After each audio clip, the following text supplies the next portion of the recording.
তো দোস্ত আমরা এখন আছি আমরা যে আস্তে আস্তে বলতে হবে আমরা আছি এখন অটো স্ট্যান্ডে। আমরা যে অটোটা বলেছিলাম যে ভাড়া করা হয়েছে সেই অটোটা কিন্তু আলো নাই, মানে ব্যাপারটা একটু অন্যরকম হয়ে গেল।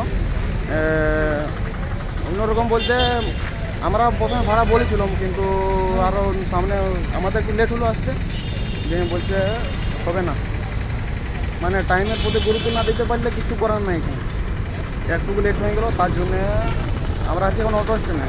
এখন দেখি যে অটো পাবো সেটাই যাবো। তো আমাদের সবাই আছে এখানে, দেখতে পাচ্ছ পেছন দিকে দেখাচ্ছি প্রায় 8 থেকে 19 জন হবে, 20 জন হতে পারে। সবাই দাঁড়িয়ে আছে, অনেকটা লেট হয়ে গেলে প্রায় 12টা সাড়ে 12টা বাজছে এখন। তো যাই,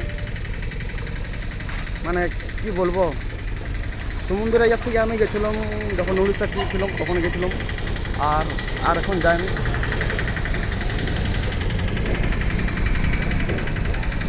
তো যাই, সেখানে আবার দেখা হচ্ছে তোমাদের সঙ্গে। কী বলবো, যে অটোটা আমরা ভাড়া করেছিলাম সে তো বললো যে হবে না এখন।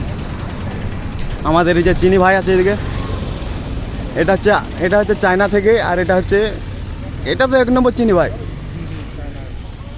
এগুলো মানে আলাদা আলাদা স্টেট থেকে বললো এগুলো সবাই। তো যাই করে আবার দেখা হচ্ছে সমুদ্রে। ঢোকা হয়ে গেলো অটোওয়ালার সঙ্গে, অনেক বড় কষ্ট লাগছে বুকে, কী বলবো।